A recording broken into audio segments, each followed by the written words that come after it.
Cinta Sang Pewaris. Jika sahabat menyukai cerita ini jangan lupa like, komen dan share. Terima kasih. 386-350. Bab 386. Di mata Luo Zijun, orang-orang seperti Fang Zihua selalu tidak mendapat keuntungan. Alasan mengapa dia memilih untuk membantu Fendi Zanders sekarang pasti untuk suatu tujuan, jadi dia ingin tahu mengapa Fang Zihua membantu Fendi Zanders. Bukankah kamu membantu Tuan Zanders hari ini? Mengapa kamu membantu Tuan Zanders? Lalu mengapa saya membantu Tuan Zanders? Fang Zihua berkata pada Luo Zijun sambil tersenyum. Saya membantu Fendi Zanders karena saya tidak ingin melihat Li Yuankang mewarisi warisan ketua lama. Ketua lama paling membenci keluarga Li. Jika keluarga Li mendapatkan warisan ketua lama sekarang, bagaimana Anda bisa menyuruh saya untuk memilikinya? Menghadapinya di masa depan. Untuk menemuinya. Luo Zijun menjawab dengan suara rendah, lalu menatap Fang Zihua, dan bertanya dengan ekspresi serius, tapi saya tidak mengerti, mengapa Anda membantu Fendi Zanders? Saya juga tidak ingin melihat Li Yuankang mewarisi warisan ketua lama. Fang Zihua menjawab sambil tersenyum. Kamu berbeda denganku. Kamu adalah pengusaha sukses. Kamu selalu mengutamakan keuntungan dalam segala hal yang kamu lakukan. Kamu pasti memiliki tujuan membantu Fendi Zanders hari ini. Luo Zijun tiba-tiba berdiri, menatap Fang Zi dengan ekspresi bersemangat, kata Hua. Sebenarnya kamu sudah menebak apa yang ingin aku lakukan, kenapa kamu harus mendengar jawabanku? Fang Zihua menjawab dengan lembut. Apakah menurutmu Fendi Zanders lebih cocok menjadi pewaris daripada Li Yuankang? Jika Fendi Zanders tidak mewarisi warisan ini, dia akan menjadi orang biasa. Luo Zijun berkata dengan dingin. Bagaimana dengan orang biasa? Justru karena Tuan Zanders hanyalah orang biasa maka saya memilih Tuan Zanders. Saya yakin Tuan Zanders akan mampu memenuhi keinginan terakhir ketua lama. Fang Zihua memandang Luo Zijun dengan tegas dan berkata. Setelah Luo Zijun mendengar kata-kata Fang Zihua, dia terdiam. Setelah sekian lama, dia menghela nafas pelan, lalu berkata, saya harap pilihan Anda kali ini benar. Jangan khawatir, seperti yang Anda katakan tadi, saya hanya seorang pengusaha. Saya sudah berkecimpung dalam bisnis selama bertahun-tahun, dan saya masih sangat akurat dalam menilai orang. Dan jangan lupa, Fendi Zanders adalah ahli waris yang ditunjuk oleh ketua lama. Bahkan jika Anda tidak mempercayai saya vision, Anda harus mempercayai visi dari ketua lama. Fang Zihua menepuk bahu Luo Zijun dengan ringan. Luo Zijun menoleh dan menatap Fang Zihua, lalu bertanya dengan lembut, kapan kamu akan memberitahu Fendi Zanders tentang ini? Saya akan menjelaskan kepadanya ketika saya memiliki kesempatan di masa depan. Dia harus tahu apa tanggung jawabnya sekarang. Jawab Fang Zihua. Luo Zijun menatap Fang Zihua dengan ringan, lalu berkata sambil tersenyum, saya tidak tahu reaksi seperti apa yang akan dimiliki Fendi Zanders ketika dia mengetahui hal ini. Jika Anda ingin tahu, Anda bisa tinggal dan bicarakan itu denganku. Saya hanya seorang pengacara. Perkembangan perusahaan tidak ada hubungannya dengan saya. Anda harus berbicara sendiri dengannya. Luo Zijun menjawab dengan suara rendah, lalu berbalik dan keluar dari ruang pertemuan. Fang Zihua melihat punggung Luo Zijun dan menghela nafas pelan, tapi tidak berbicara. Di sisi lain, setelah Fendi Zanders naik lift ke lantai pertama, dia menemukan bahwa Cleo Fei Lin dan Melian Liu telah meninggalkan gedung di hall dan berjalan langsung ke tempat parkir di depan gedung. Fendi Zanders tahu bahwa sudah terlambat baginya untuk mengejar ketinggalan saat ini, jadi dia memilih untuk lari langsung ke pintu keluar tempat parkir. Ketika Fendi Zanders melihat mobil putih Cleo Fei Lin melaju keluar, dia bergegas mendekat tanpa memikirkannya. Mendesah. Ketika Cleo Fei Lin melihat Fendi Zanders bergegas keluar, dia menginjak rem, dan mobil berhenti kurang dari 2 meter dari Fendi Zanders. Fendi Zanders, apakah kamu gila? Cleo Fei Lin menurunkan kaca jendela mobil dan berteriak pada Fendi Zanders dengan ekspresi bersemangat. Adil, apakah kamu punya waktu sekarang? Ayo makan bersama. Fendi Zanders bertanya pada Cleo Fei Lin di dalam mobil dengan wajah serius. Aku tidak ingin makan malam bersamamu, minggir. Cleo Fei Lin menjawab dengan nada dingin. Mayer, aku benar-benar tahu aku salah. Seharusnya aku tidak berbohong padamu saat itu, maafkan aku ya. Fendi Zanders berkata pada Cleo Fei Lin dengan penuh harap. Maafkan kamu. Kenapa aku harus memaafkanmu? Cleo Fei Lin memandang Fendi Zanders dan mencibir. Cleo Fei Lin, sebaiknya kamu turun dan berbicara dengan Fendi Zanders, kita tidak akan bisa pergi bahkan jika dia berhenti di sini. Saat ini, Fendi Zanders sedang berdiri di pintu keluar tempat parkir, dan itu tepat pada waktunya untuk tidak bertugas, jadi ada banyak mobil yang menunggu untuk keluar. Cleo Fei Lin ragu-ragu sejenak ketika dia mendengar kata-kata Melian Liu, lalu langsung membuka pintu mobil dan keluar dari mobil. Cleo Fei Lin mengenakan rok tali ikat yang keren hari ini, dan sosoknya yang tinggi dan seksi tampak semakin menawan di bawah rok tali ikat. Ketika Cleo Fei Lin keluar dari mobil, dia langsung menarik perhatian banyak orang. Saat ini, sebagian besar penonton adalah karyawan di sini, tetapi mereka hanyalah karyawan biasa, sehingga mereka tidak menyadari bahwa orang yang memblokir pintu keluar tempat parkir adalah bos mereka Fendi Zanders. Cleo Fei Lin menginjak sepatu hak tinggi dan berjalan ke arah Fendi Zanders dengan pantat terpelintir, lalu memandang Fendi Zanders dari atas ke bawah, dan berkata dengan dingin, "Fendi Zanders, saya datang ke sini hari ini bukan untuk membantu Anda, atau karena aku sudah memaafkanmu, aku hanya membalas budi, jadi aku harap kamu tidak salah paham, mulai sekarang tidak ada hubungan antara kamu dan kamu adalah kamu, aku adalah aku, apakah kamu mengerti maksudku?" Setelah mengatakan ini, Cleo Fei Lin berbalik dan ingin kembali ke mobil. Fendi Zanders dengan cepat mengulurkan tangan dan meraih lengan Cleo Fei Lin yang lemah dan tanpa tulang, dan berkata dengan suara rendah, "Cleo Fei Lin, aku benar-benar tidak bermaksud berbohong kepadamu sebelumnya, bisakah kamu memberiku kesempatan lagi? Biarkan aku pergi, aku pulang sekarang." Cleo Fei Lin berjuang keras, tetapi dia sama sekali tidak sekuat Fendi Zanders, tidak peduli seberapa keras dia berjuang, dia tidak bisa melepaskan diri. "Mayer, kuakui aku memang berbohong padamu sebelumnya, tapi aku tulus padamu, dan aku sangat menyukaimu." Fendi Zanders berkata kepada Cleo Fei Lin dengan nada tulus. "Fendi Zanders, kamu juga harus tahu kepribadianku. Yang paling Cleo Fei Lin, benci adalah ketika orang lain menipuku. Aku akui bahwa aku memang menyukaimu sebelumnya, tetapi sekarang aku bahkan tidak tahu bahwa itu karena kamu menyukaiku, jadi apakah kamu ingin bersamaku, atau kamu ingin bersamaku karena ingin mewarisi warisan, aku perlu waktu untuk menenangkan diri, apakah kamu mengerti maksudku?" Cleo Fei Lin menatap mata Fendi Zanders dengan mata memerah, dan berkata dengan nada yang sangat serius. Fendi Zanders tercengang saat mendengar kata-kata Cleo Fei Lin. Bab 387. Faktanya, Fendi Zanders tidak pernah mempertimbangkan masalah ini dari sudut pandang Cleo Fei Lin. Fendi Zanders mengira Cleo Fei Lin sangat marah karena dia berbohong padanya. Namun Cleo Fei Lin sama sekali tidak peduli apakah Fendi Zanders menipunya atau tidak. Yang benar-benar dia pedulikan adalah perasaan Fendi Zanders padanya pada awalnya, apakah itu karena dia sangat menyukainya, atau karena dia ingin memanfaatkannya untuk mewarisi warisan. Dan tidak peduli apa yang dikatakan Fendi Zanders sekarang, Cleo Fei Lin tidak akan mempercayainya lagi. "Adil, aku sangat menyukaimu, dan aku sangat ingin bersamamu." Fendi Zanders memandang Cleo Fei Lin dengan tulus dan berkata, "Tentu saja aku tahu kamu ingin bersamaku, tapi bisakah kamu memberitahuku jika kamu ingin bersamaku karena warisan atau karena aku?" Cleo Fei Lin memandang Fendi Zanders dan bertanya, "Aku karena kamu." Fendi Zanders menjawab langsung tanpa berpikir. "Baiklah, kalau begitu, beritahu Fang Zihua sekarang bahwa kamu ingin melepaskan warisan ini.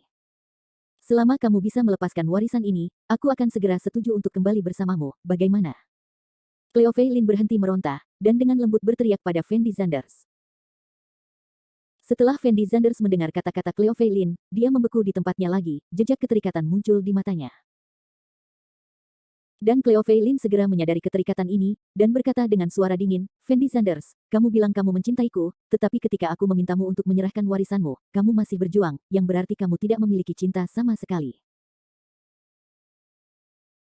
Jadi cintailah aku akui kamu adalah pria pertama yang membuatku jatuh cinta, aku mencintaimu, dan aku siap bersamamu dan menjadi istrimu, aku bahkan bisa memiliki anak untukmu, aku tidak peduli jika kamu punya apakah ada kemampuan tanpa uang, karena menurutku semua ini tidak penting, yang penting kamu bisa mencintaiku, tapi sekarang aku tidak punya cara untuk menentukan apakah kamu benar-benar mencintaiku, jika aku tidak sepenting warisan di matamu, lalu kenapa aku masih bersamamu?" Fendi Zanders memandang Cleo Fei Lin dan tidak berkata apa-apa. "Menurutku kamu harus tenang dan memikirkan apa yang sebenarnya kamu butuhkan." Cleo Fei Lin memandang Fendi Zanders dan melanjutkan. "Apa yang aku perlukan?" Fendi Zanders tidak bisa menahan diri untuk tidak bergumam. Dan Cleo Fei Lin melepaskan tangan Fendi Zanders, berbalik dan berjalan menuju mobil. Saat Fendi Zanders menyadarinya, Cleo Fei Lin dan Melian Liu sudah pergi. "Ya, sebenarnya apa yang sebenarnya aku butuhkan?" Fendi Zanders tidak bisa menahan nafas pelan, lalu berbalik dan bersiap untuk kembali ke gedung di Hao. "Oh, bukankah ini Fendi Zanders? Apa yang terjadi padamu barusan? Apakah seseorang membongkarmu dengan berpura-pura menjadi generasi kedua yang kaya?" Tetapi ketika Fendi Zanders hendak kembali, sebuah suara aneh datang dari belakang Fendi Zanders. Fendi Zanders tertegun sejenak ketika dia mendengar suara ini, lalu berbalik dan melihat ke belakang, dan menemukan bahwa orang yang berbicara sebenarnya adalah Su Xiaoxuan. "Mengapa kamu di sini?" Fendi Zanders bertanya pada Su Xiaoxuan dengan suara rendah. "Kenapa aku tidak bisa berada di sini? Caramu mengaku pada wanita cantik tadi sangat serius." Serius, jika aku tidak tahu bahwa kamu adalah orang yang malang, aku mungkin akan setuju denganmu. Kamu bilang kamu benar. Baru pagi ini Anda berpura-pura menjadi generasi kedua yang kaya untuk membeli rumah di bagian penjualan, dan Anda datang ke sini sore ini untuk menipu Bai Fumei. Anda benar-benar baik, tapi sayangnya sepertinya tidak ada yang tertipu. Su Xiaoxuan memandang Fendi Zanders dan mencibir. Faktanya, dia tidak mendengar apa yang dikatakan Fendi Zanders dan Cleo Fei Lin tadi. Dia hanya menebaknya begitu saja setelah melihat Fendi Zanders dan Cleo Fei Lin. Fendi Zanders memandang Su Xiaoxuan dengan ringan, dia sama sekali tidak berminat untuk berbicara omong kosong dengan Su Xiaoxuan, dan berjalan langsung menuju gedung di Hao. Pada saat ini, Zhao Tong tiba-tiba keluar dari gedung dan melihat Fendi Zanders. Tuan Zanders. Zhao Tong membuka mulutnya untuk menyapa Fendi Zanders, tetapi Fendi Zanders masuk ke dalam gedung bahkan tanpa melihat ke arah Zhao Tong. Dia sedang tidak mood untuk berbicara dengan Zhao Tong sekarang. Fendi Zanders, kamu tidak pergi. Kenapa kamu pergi begitu cepat? Ayo kita ngobrol. Setelah Su Xiaoxuan melihat Fendi Zanders berjalan ke gedung di Hao, dia masih mengejarnya tanpa henti. Tetapi ketika Su Xiaoxuan melihat Zhao Tong, dia tidak terus mengejar Fendi Zanders, tetapi berhenti, lalu meraih lengan Zhao Tong dengan erat, dan berkata kepada Zhao Tong sambil tersenyum, "Sepupu, kamu pulang kerja." Tanda tanya petik 2. Xiaoxuan, apakah kamu kenal Tuan Zanders? Melihat Su Xiaoxuan berbicara dengan Fendi Zanders, Zhao Tong mau tidak mau tertegun sejenak, dan bertanya dengan lembut kepada Su Xiaoxuan. "Sepupu, apa yang kamu maksud dengan pria itu tadi?" Su Xiaoxuan bertanya dengan mulut kecilnya yang melengkung. "Ya, bagaimana Anda bisa mengenal Tuan Zanders?" Zhao Tong menjawab dengan ekspresi yang sangat luar biasa. "Apa itu Tuan Zanders?" Pria itu bernama Fendi Zanders, dia satu sekolah dengan Wang Xiong, dia hanya orang miskin, tapi dia biasanya suka berpura-pura menjadi generasi kedua yang kaya untuk menipu orang dimanapun, menurutku pasti ada yang salah dengan dia. Su Xiaoxuan menjawab dengan mulut kecilnya yang melengkung, lalu menoleh dan bertanya kepada Zhao Tong, "Sepupu, bagaimana kamu bisa mengenalnya? Dan mengapa Anda memanggilnya Tuan Zanders? Apakah dia juga berpura-pura menjadi generasi kedua yang kaya untuk berbohong kepada Anda?" "Izinkan saya memberitahu Anda, Fendi Zanders ini sama sekali bukan generasi kedua yang kaya, dia hanyalah orang miskin yang mengantarkan makanan, Anda tidak boleh tertipu olehnya, jika tidak maka akan terlambat untuk menyesal." Setelah Zhao Tong mendengar kata-kata Su Xiaoxuan, dia tidak bisa menahan napas dalam-dalam, dan kemudian bertanya dengan ekspresi tak berdaya, "Xiaoxuan, mengapa kamu mengatakan bahwa Fendi Zanders adalah pembohong? Mengapa saya harus menyebutnya pembohong?" Su Xiaoxuan mengedipkan matanya, lalu menatap Zhao Tong dan berkata, "Sepupu, hari ini Fendi Zanders pergi ke departemen penjualan real estate Hengke dan berkata bahwa dia akan membeli semua rumah yang tersisa. Apakah menurut Anda itu lucu? Itu sepadan. Sebuah rumah bernilai lebih dari 1 miliar yuan, dia sebenarnya ingin membeli semuanya, dan orang-orang di departemen penjualan mempercayainya, saya benar-benar tidak tahu apa yang dipikirkan orang-orang itu."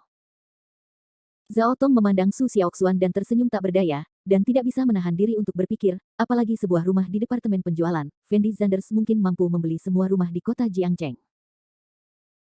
Sebagai ketua baru grup Emgrand, Fendi Zanders, bahkan orang besar seperti Fang Zihua menghormatinya, tetapi ketika dia datang ke Su Xiaoxuan, dia menjadi pembohong.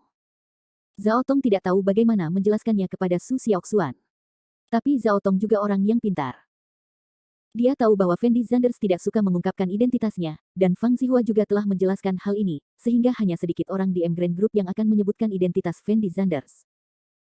Dan Zhao Tong juga memiliki pemikirannya sendiri, dia merasa semakin banyak orang yang mengetahui identitas Fendi Zanders sekarang, semakin banyak pesaing yang dia miliki. Jadi dia tidak berencana memberitahu Su Xiaoxuan tentang identitas asli Fendi Zanders, tetapi dia bisa memanfaatkan Su Xiaoxuan dengan baik, sehingga akan lebih mudah baginya untuk dekat dengan Fendi Zanders. Bab 388. Di sisi lain, Fendi Zanders kembali ke kantor Fang Zihua. Ketika Fendi Zanders memasuki kantor, dia menemukan Luo Zijun dan yang lainnya telah pergi, meninggalkan Fang Zihua sendirian di sofa menunggunya. "Tuan Zanders, apakah kamu kembali?" Ketika Fang Zihua melihat Fendi Zanders, dia buru-buru bangkit dan menyapanya dengan senyuman. "Tuan Fang, terima kasih banyak hari ini. Jika Anda tidak memanggil Cleo Fei Lin, saya mungkin bukan Tuan Zanders sekarang." Fendi Zanders masih memikirkan apa yang dikatakan Cleo Fei Lin kepadanya tadi, jadi dia jelas-jelas linglung ketika berbicara. "Ini semua yang harus aku lakukan." Fang Zihua menjawab sambil tersenyum, lalu memandang Fendi Zanders dan melanjutkan, "Tuan Zanders, saya pikir Nona Lin masih menyimpan Anda di dalam hatinya, dia tidak bisa menerima masalah ini, semuanya akan baik-baik saja setelah beberapa saat. Semoga saja." Fendi Zanders mengangguk ringan, lalu memandang Fang Zihua dan bertanya, semua pengacara sudah pergi sekarang, jadi seharusnya tidak ada yang salah dengan saya, bukan? Yah, rapat arbitrase sudah selesai. Tuan Zanders, Anda masih satu-satunya pewaris ketua lama. Semua aset Anda telah dicairkan. Jika ada yang harus Anda lakukan, Anda dapat menelepon saya kapan saja. Fang Zihua berkata dengan nada yang sangat serius. Dengan hormat berkata kepada Fendi Zanders. Apapun yang terjadi, saya tetap ingin berterima kasih atas kejadian hari ini. Pergilah dan beritahu karyawan di perusahaan bahwa setiap orang akan diberikan bonus tambahan sebesar 20.000 yuan di akhir bulan ini.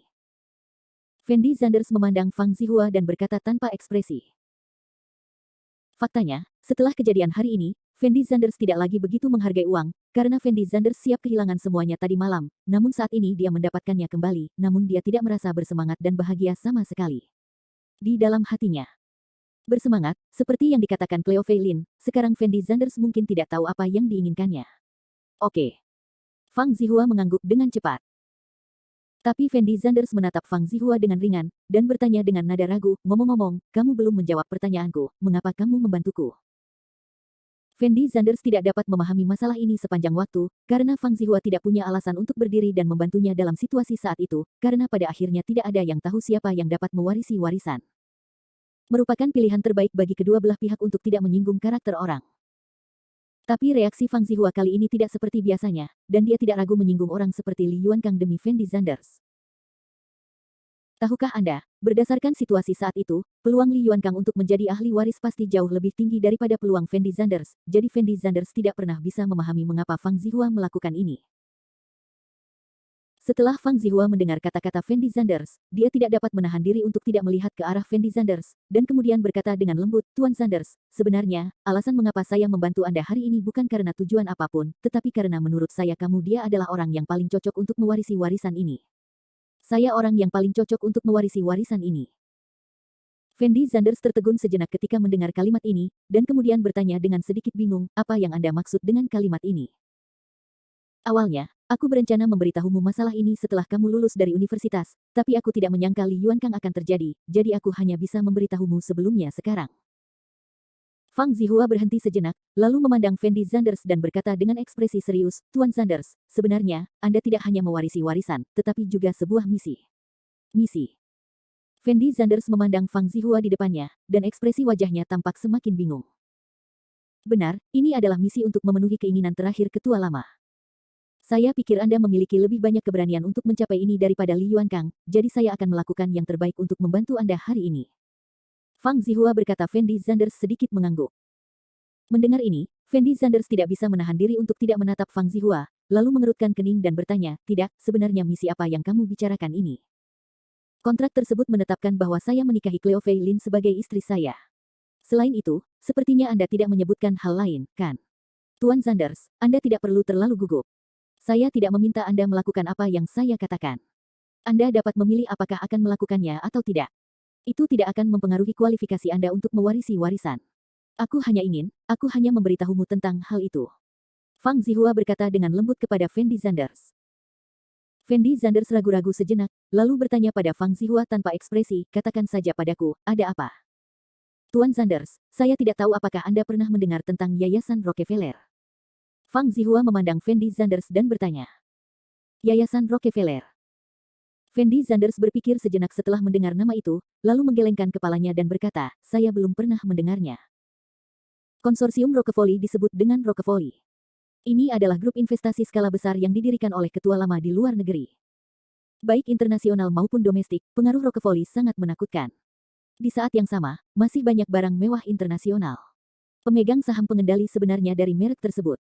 Fang Zihua memandang Fendi Zanders dan berkata, pemegang saham pengendali sebenarnya dari banyak merek mewah internasional. Fendi Zanders memandang Fang Zihua, dan ekspresi wajahnya menjadi semakin bingung, karena dia tidak tahu apa yang akan dikatakan Fang Zihua kepadanya sekarang. Tuan Zanders, saya tahu Anda tidak akan dapat memahami apa yang saya katakan sekarang, tetapi saya akan memberi Anda beberapa contoh dan Anda akan mengerti. Fang Zihua memandang Fendi Zanders dengan senyum tipis, dan kemudian melanjutkan, kamu pasti tahu tentang pinguin, kan? Tentu saja, siapa yang tidak mengenal perusahaan Ma Huateng? Fendi Zanders mengangguk dengan tergesa-gesa. Bagaimanapun, Penguin adalah perusahaan internet terkemuka di Tiongkok, dan produknya pada dasarnya tersebar di seluruh Tiongkok. Di antaranya, King Pesticide adalah pemain dominan di industri game.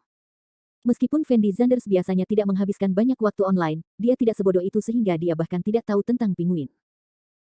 Rockefeller sekarang memegang 51% saham Penguin. Fang Zihua memandang Fendi Zanders dan berkata perlahan. Tapi Fendi Zanders tertegun sejenak setelah mendengar kalimat ini, dan bertanya dengan ekspresi bingung, bukankah Penguin seharusnya memiliki saham terbanyak di Twist? Bagaimana bisa menjadi Rockefeller ini? Hehe. Fang Zihua tersenyum ringan, lalu berkata dengan lembut, Tuan Sanders, di mata orang biasa, pasti Mahua Teng yang memegang saham paling banyak di Penguin, tapi kenyataannya tidak demikian. Rockefeller adalah pemegang saham terbesar Penguin, hanya saja mereka biasanya tidak berpartisipasi dalam operasional perusahaan, sehingga banyak orang yang tidak mengetahui keberadaan Rockefeller. Setelah Fendi Zanders mendengar kata-kata ini, dia membuka mulutnya lebar-lebar dan terkejut. Dia tidak pernah menyangka bahwa Rockefeller ini akan begitu hebat, dan dia sebenarnya menguasai 51% saham Penguin. Jika Fendi Zanders tidak tahu tentang Rockefeller ini sebelumnya, lalu sekarang dia sepenuhnya memahaminya. Bab 389. Perusahaan Penguin hampir menjadi nama rumah tangga di Tiongkok. Siapapun yang memiliki akses internet pasti tahu tentang Penguin. Karena perangkat lunak Penguin hampir merambah ke dalam kehidupan sehari-hari semua orang, baik itu perangkat lunak sosial atau permainan hiburan, sebagian besar adalah milik Penguin, dan nilai pasar Penguin berkembang pesat setiap tahun. Memberi makan penduduk kota. Lantas, betapa menakutkannya bisa memiliki 51% saham Penguin. Banyak orang mengira pemegang saham terbesar Penguin adalah Mahua Teng, namun kini Fendi Zanders menyadarinya setelah mendengar perkataan Fang Zihua. Ternyata pemegang saham terbesar Penguin bukanlah Mahua Teng sama sekali, melainkan Loke yang belum pernah mendengarnya sebelumnya. Philippus. Awalnya, ketika Fendi Zanders mendengar nama Rockefeller, dia mengira itu hanyalah perusahaan investasi luar negeri biasa, namun melalui contoh yang diberikan Fang Zihua, dia akhirnya menyadari apa sebenarnya konsorsium Rockefeller. Saya tidak menyangka Rockefeller ini begitu kuat. Sungguh luar biasa bahkan perusahaan seperti Penguin bisa mendapatkan begitu banyak saham. Fendi Zanders tidak bisa menahan nafas pelan. Rockefeller tidak hanya memiliki saham Penguin, tetapi perusahaan besar lainnya juga memiliki bayangan Rockefeller, seperti Alibaba, Apple Mobile, Waysoft Group yang termasuk yang terbaik di dunia, Rockefeller memilikinya. Sahamnya juga sangat besar, setidaknya lebih dari 30%. Agar Fendi Zanders cepat memahami kekuatan Rockefeller, Fang Zihua dengan santai menyebut Fendi Zanders beberapa perusahaan besar ternama. Setelah Fendi Zanders mendengar kata-kata Fang Zihua, dia tertegun, dan melihat posisi Fang Zihua dengan ekspresi kusam, ekspresi wajahnya sangat luar biasa. Di mata Fendi Zanders, bisa menguasai begitu banyak saham Penguin sudah sangat menakutkan, namun ia tidak menyangka Rockefeller akan benar-benar menguasai begitu banyak saham di sebuah perusahaan besar. Ini sungguh sangat menakutkan. Rockefeller ini terlalu hebat. Fendi Zanders tidak bisa menahan nafas pelan. Hehe, Tuan Sanders, sebenarnya perusahaan yang baru saya sebutkan hanyalah puncak gunung es dari kerajaan investasi Rockefeller. Rockefeller sebenarnya menguasai bisnis gas alam dan komunikasi di beberapa negara. Disinilah mereka menghasilkan uang paling banyak. Tempat, contoh yang baru saja saya kutip hanyalah agar Anda segera memahami apa yang dilakukan Rockefeller Foundation.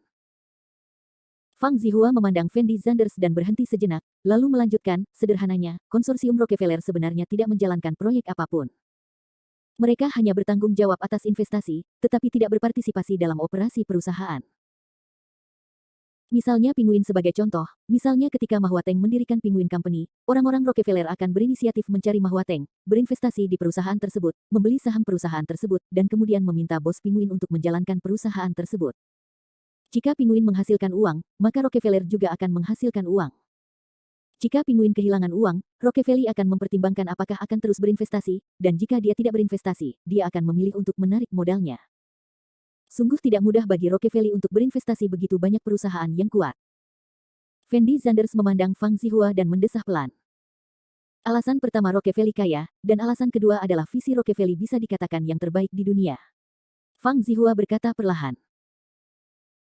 Fendi Zanders memandang Fang Zihua dan ragu-ragu sejenak, lalu berkata dengan lembut, saya sudah tahu betapa kuatnya Yayasan Rockefeller, tapi saya tidak mengerti apa hubungannya Rockefeller dengan bantuan Anda hari ini.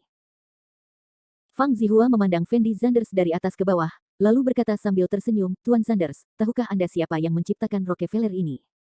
Tidak mungkin Li Xiu, kan? Fendi Zanders membeku sejenak, mengerutkan kening dan berkata, Tuan Zanders, tebakan Anda benar, Yayasan Rockefeller didirikan oleh ketua lama. Fang Zihua mengangguk sambil tersenyum.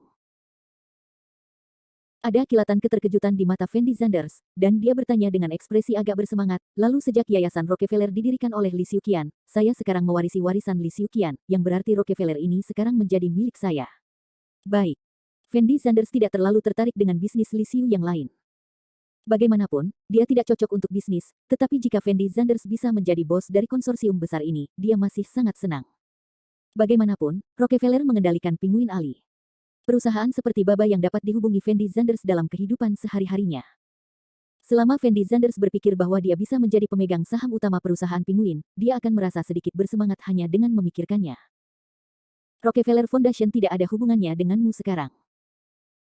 Namun, perkataan Fang Zihua seperti baskom berisi air dingin yang dituangkan langsung ke kepala Fendi Zanders, memadamkan semua fantasi di hati Fendi Zanders.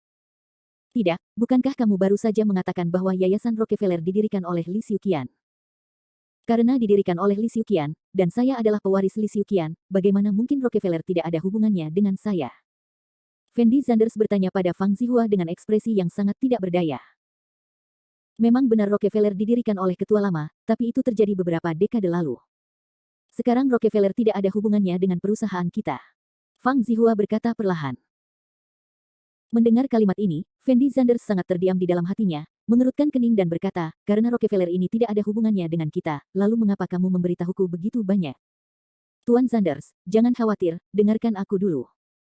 Fang Zihua menjawab Fendi Zanders dengan ringan. Fendi Zanders menatap Fang Zihua, lalu berkata dengan mulut melengkung, oke, beritahu aku.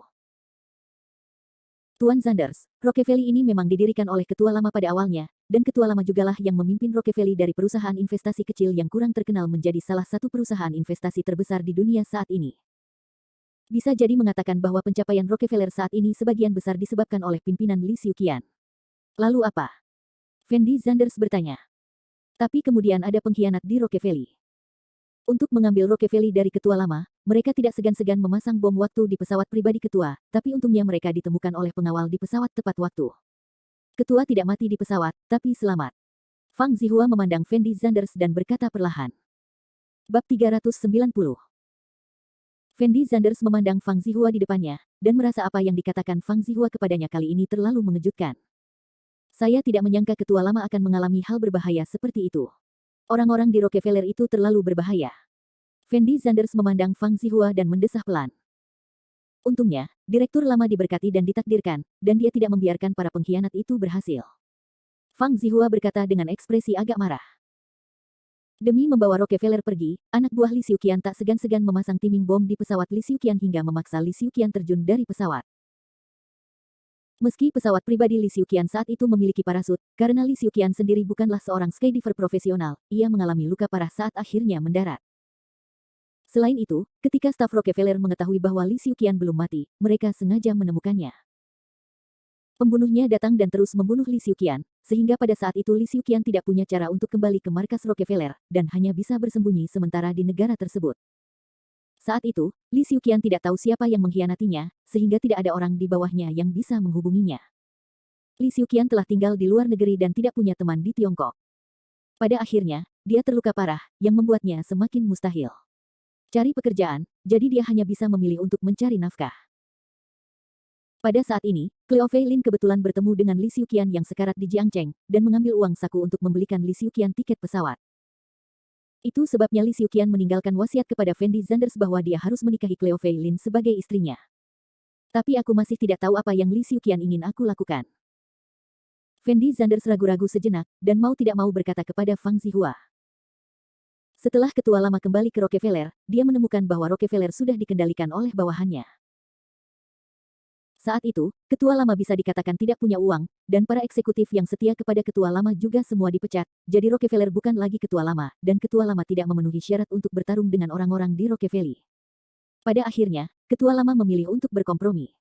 Menukarkan seluruh saham saya di Rockefeller dengan kesempatan untuk hidup. Fang Zihua berhenti sejenak, lalu melanjutkan, keluarga Rockefeller akhirnya menyetujui permintaan ketua lama. Mereka mendapatkan saham ketua lama, dan ketua lama memilih untuk meninggalkan Amerika Serikat dan datang ke Inggris sendirian. Setelah datang ke Inggris, ketua lama mengandalkan bantuan teman-temannya untuk kembali, dan saya bertemu dengan ketua lama pada waktu itu, dan bekerja sebagai sekretarisnya selama 15 tahun. Aku tidak menyangka kehidupan Li Xiu benar-benar mengganggu. Fendi Zanders memandang Fang Zihua dan menghela nafas pelan.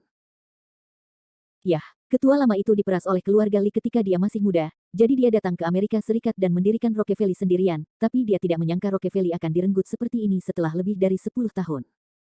Belakangan, ketua lama pergi ke Inggris dan mendirikan kembali kerajaan bisnis yang sebanding dengan Rockefeller. Fang Zihua berkata perlahan. Lalu apakah Rockefeller lebih kuat sekarang, atau Evergrande Group yang saya warisi lebih kuat? Fendi Zanders bertanya pada Fang Zihua dengan rasa ingin tahu. Ketika Fendi Zanders mewarisi warisan tersebut, Fang Zihua memberitahu Fendi Zanders bahwa Li Xiuqian adalah orang terkaya di dunia, tetapi Fendi Zanders mendengarnya sekarang, dan dia merasa Li Xiuqian tidak sekaya yayasan Rockefeller. Tentu saja Rockefeller lebih kuat. Fang Zihua menjawab langsung. Karena Rockefeller lebih berkuasa, mengapa Anda mengatakan bahwa Li Xiuqian adalah orang terkaya di dunia? Fendi Zanders bertanya. Memang benar ketua lama adalah orang terkaya di dunia, tapi itu hanya karena ketua lama punya banyak real estate di tangannya, dan yang dikuasai Rockefeller adalah saham berbagai perusahaan dan grup besar. Tidak mungkin untuk menghitung saham-saham ini di antara aset pribadi, perusahaan-perusahaan di tangan Rockefeller pada dasarnya tersebar di seluruh dunia, dan semuanya adalah perusahaan-perusahaan papan atas. Perusahaan ketua lama, yaitu Tuan Zanders, Anda sekarang mewarisi Evergrande Group. Industri utamanya tersebar di Inggris dan China, dan pada dasarnya belum ada negara lain yang menginjakkan kaki di dalamnya. Oleh karena itu, Evergrande Group kami tidak seperti itu. Bagus dalam hal modal dan pengaruh. Rockefeller. Fang Zihua memandang Fendi Zanders dan menjawab. Terus terang, meskipun saya mewarisi warisan Li Xiuqian, saya tetap tidak bisa dibandingkan dengan Rockefeller. Fendi Zanders bertanya. Kamu juga bisa memahaminya. Fang Zihua sedikit mengangguk. Lalu siapa bos Rockefeller sebenarnya sekarang? Fendi Zanders bertanya dengan rasa ingin tahu. Bos asli Rockefeller adalah ketua Li Xiuqian, tetapi setelah ketua lama keluar dari Rockefeller, Rockefeller tidak lagi memiliki bos yang sebenarnya, tetapi dikelola oleh 3 orang yang merupakan mantan ketua dewan. Bawahannya sekarang adalah 3 tetua Rockefeller. Fang Zihua berhenti sejenak, lalu melanjutkan, ini juga alasan mengapa Rockefeller jauh lebih besar dari perusahaan kita, tetapi ketua lama tetaplah orang terkaya di dunia, karena Rockefeller bukan milik satu orang sama sekali. 3 orang teratas adalah 3 tetua Rockefeller, dan ada 9 orang di bawah 3 tetua. Umumnya, karyawan di Rockefeller suka memanggil mereka 9 orang ini adalah 9 Raja Surgawi, dan ada orang lain di bawah 9 Raja Surgawi. Orang-orang ini membentuk jaringan hubungan yang sangat besar, mengendalikan Rockefeller dan perusahaan inti di tangan Rockefeller. Fang Zihua menjelaskan kepada Fendi Zanders dengan sangat sabar. 3 Yuan 9 Raja Surgawi. Fendi Zanders tidak bisa menahan diri untuk tidak menggelengkan kepalanya dan tersenyum, dia merasa apa yang dikatakan Fang Zihua hanya seperti lelucon, tidak benar sama sekali. Namun dia tahu bahwa Fang Zihua tidak akan bercanda dengannya seperti ini. Benar, kamu juga bisa memahami bahwa ke-12 orang ini adalah penguasa Rockefeller yang sebenarnya. Fang Zihua sedikit mengangguk. Lupakan saja, Rockefeller bukan milikku, kamu sudah lama berbicara denganku, tapi aku masih tidak mengerti apa yang ingin kamu katakan padaku. Fendi Zanders sama sekali tidak berminat membicarakan hal ini dengan Fang Zihua, jadi dia mengerutkan kening dan bertanya pada Fang Zihua. Hal yang ingin saya sampaikan kepada Anda, Tuan Zanders, sebenarnya sangat sederhana, yaitu, saya harap, Tuan Zanders, Anda dapat merebut kembali Rockefeller dari orang-orang ini. Fang Zihua juga tidak berbicara omong kosong kepada Fendi Zanders, dia menatap Fendi Zanders langsung ke pokok permasalahan dan berkata. Merebut Rockefeller kembali. Fendi Zanders memandang Fang Zihua dengan keterkejutan yang mendalam di matanya, merasa bahwa semua ini terlalu luar biasa. Dia menyipitkan matanya dan melanjutkan, saudaraku, apakah kamu bercanda? Bahkan ketua lama tidak bisa mendapatkan Rockefeller kembali, bagaimana saya bisa mendapatkannya kembali?